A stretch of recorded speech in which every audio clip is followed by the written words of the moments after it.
My name is Kathy. Ever since I was little, I loved my dad dearly. He was the kind of man who always put his family first and himself last. He ensured my brother and I never lacked anything. And he took care of my stay-at-home mom too. He would hand over his entire paycheck to her, never complaining, even when he didn't have a dime to his name. Thanks to my dad, my brother and I lived fulfilling lives. I thought our family of four would continue to live this way forever. I thought so. But life can be so cruel.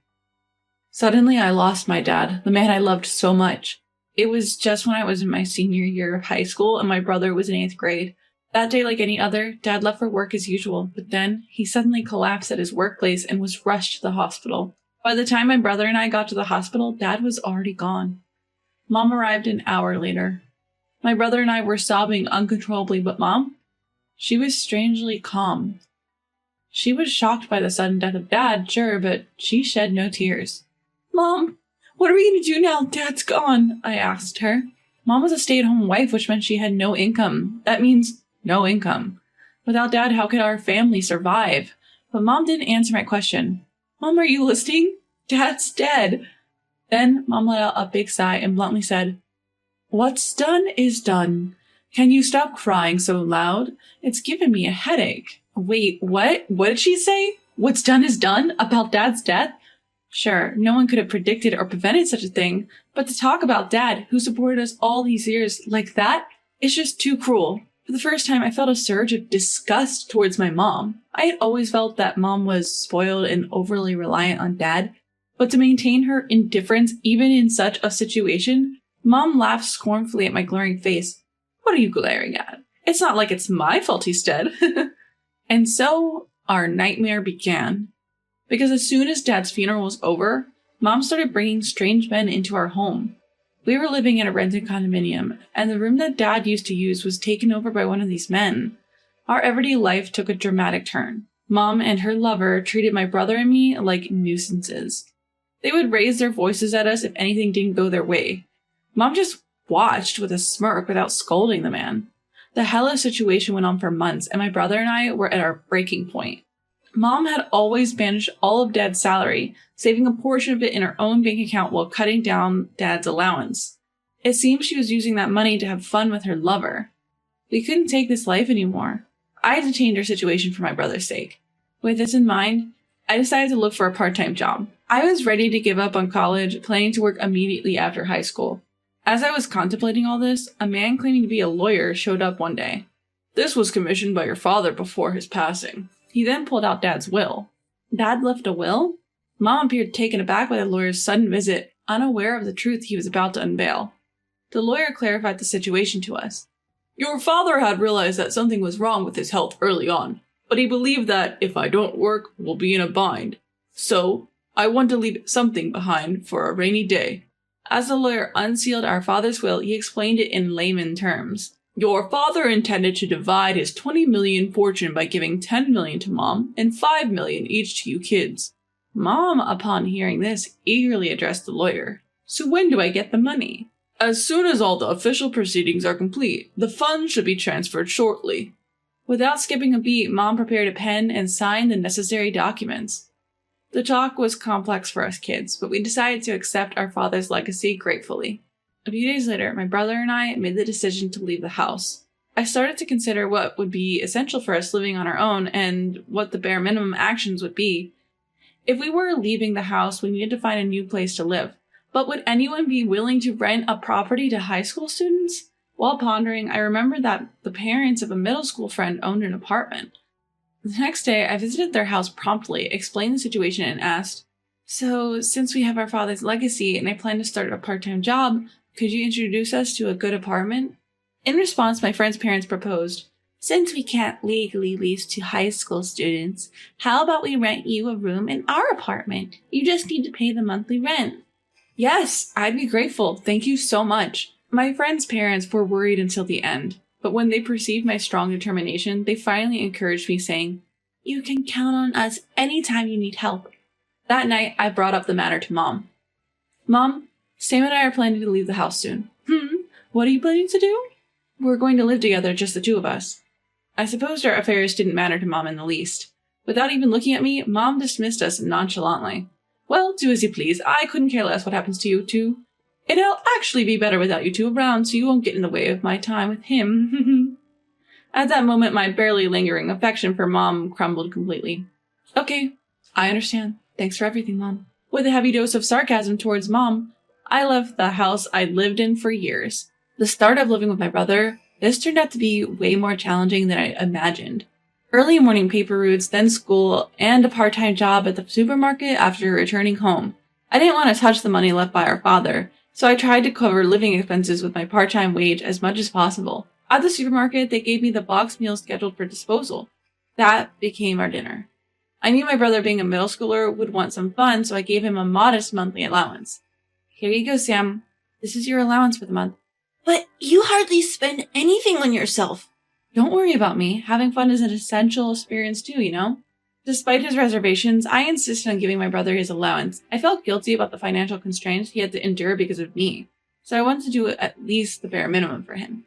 Our life continued like that for a while, and before we knew it, it was fall. The buzz among my classmates was all about where they were going to college. To me, those conversations felt like such a luxury. I couldn't think of anything but where I would work after graduation and how I would help my brother get to college, because it was the only thing I could think of. One day, I happened to have the day off from my part-time job. My brother and I were enjoying a leisurely lunch at home when the apartment doorbell rang. Who could it be? When I opened the door, there was Mom. Mom? Don't you dare call me that. Now, where's your banking card? Banking card? Mom suddenly barged in, demanding the banking card, and I was totally lost. She ignored my confusion and shouted at me to hurry up and hand it over. Wait a minute. Why so sudden?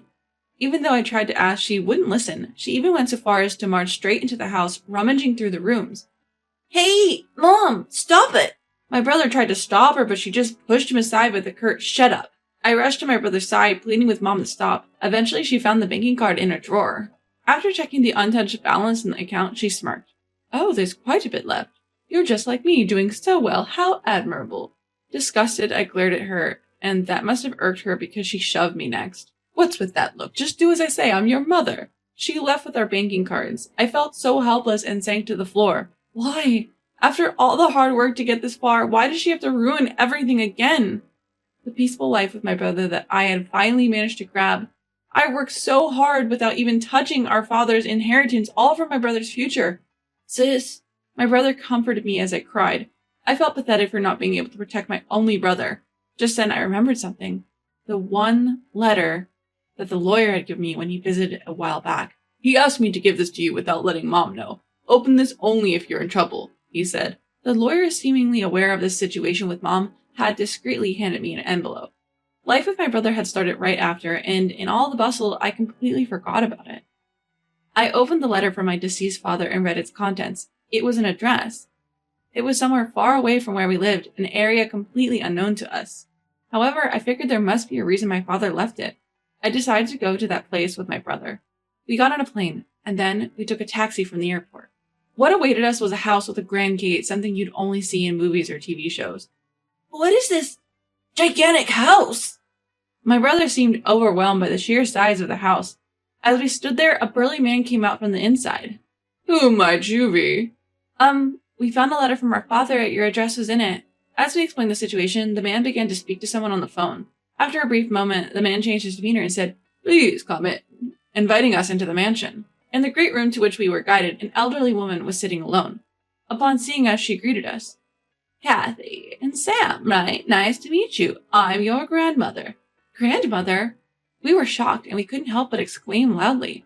We had never heard any stories about our father's family, nor did we even know if we had a grandmother. Not just that, but who would have thought that our father's childhood home would be such an impressive estate? Since you've come, does that mean my son has passed away? Her son, that is, our father. I gave a small nod to our grandmother. Interrupting me, grandmother took out a large bag and handed it to me. This is something your father left with me. He said if they ever come to visit, give this to them. When I opened the bag, it was packed with countless bundles of bills, the likes of which I'd never seen before. Ignoring our surprise, grandmother began to explain. We had a falling out a long time ago, and for a while we didn't talk at all, but about a year and a half ago he suddenly showed up and left this bag. According to her, our father's family, in other words, our grandmother, was part of a long-established gang. Our father had refused to take over the family business and had cut ties with his grandmother after a big fight. When we heard it was a gang, it all made sense. That grand entrance, of course. It was a surprise to learn that our father's family was involved in a gang, but this turn of events was just as astonishing. Perhaps our father knew about Mom's cheating habits. Even when it came to the inheritance, there's a limit to what we as minors could do. The allocation of the money was likely just for formality's sake. What our father really wanted to leave us was that letter with grandmother's address on it. Our father had been planning this in case anything happened to us. I was moved to tears by our father's kindness. I took the time to explain everything. How he had been treated poorly by Mom and her lover. How Mom had taken our father's inheritance. After hearing everything, grandmother told us, "You don't need to give up on life because of your mother. I'll get that money back for you. You two need to live your lives." With gratitude, we took the bag of money our father left us and returned to our apartment. With this money, I can let my brother go to college as much as he wants. In addition, our grandmother even promised to pay for my college tuition. Thanks to our father and grandmother, my once abandoned hope of attending college has been fulfilled. Sis, I'm so happy for you. My younger brother giving me a warm smile. He too must have been holding up for a long time.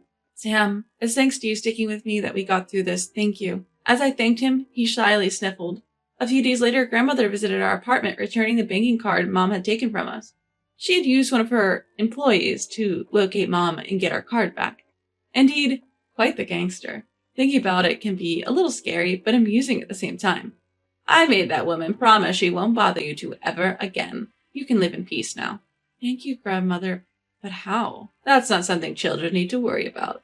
From now on, live your lives to the fullest. Before leaving, grandmother gave us those encouraging words. There's a postscript to this story. Mom's lover, actually, he was after Mom's money. When grandmother took back the bank card, he promptly dumped Mom. Having exhausted our father's inheritance, Mom is now desperately searching for a job. A woman who has been a housewife all her life from now on will undoubtedly be challenging. However, thanks to my grandmother, peace returned to our lives. I passed the entrance exams for my first choice university, and I'm still working part-time, trying to avoid using our father's money as much as possible. I later entered the workforce and my brother started college. Now that we've reached this point, we're safe. Childhood was long and tough, but there were kind adults watching over us. Father's lawyer, the couple who rented us the apartment, our gangster grandmother, and our beloved father. Dad, we're off. Every morning, my brother and I pay respects to our father's portrait. We'll keep supporting each other. So please, watch over us from heaven, Dad. Somehow, it felt like Dad's portrait was smiling.